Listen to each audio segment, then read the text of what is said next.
ఏలూరు జిల్లా ప్రముఖ పుణ్యక్షేత్రం ద్వారకా తిరుమల చినవెంకన్న తెప్పోత్సవం ఘనంగా జరిగింది.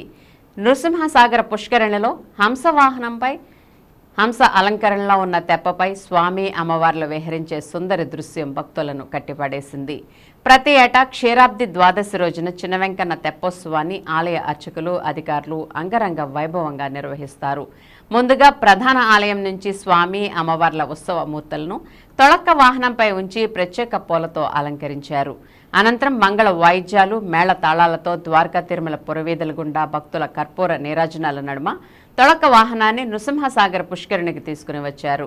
అక్కడ హంసవాహనంలో ప్రత్యేకంగా విద్యుత్ దీపాలతో అలంకరించిన తెప్పపై స్వామి అమ్మవార్ల ఉత్సవమూర్తుల నుంచి హారతులు పట్టి ప్రత్యేక పూజలు చేశారు. అనంతరం నృసింహసాగర పుష్కరిణిలో ఈరు దేవేరులతో స్వామివారిని విహరింపజేసి పుష్కరిణి మధ్యలో ఉన్న మండపానికి తీసుకువెళ్లారు. అక్కడ ప్రత్యేక పూజలు నిర్వహించారు. తెప్పోత్సవం సందర్భంగా నృసింహసాగర పుష్కరిణి పరిసరాలను ప్రత్యేక విద్యుత్ దీపకాంతలతో అలంకరించారు. స్వామివారి తెప్పోత్సవ కార్యక్రమాన్ని తిలకించేందుకు భక్తులు అధిక సంఖ్యలో పాల్గొన్నారు.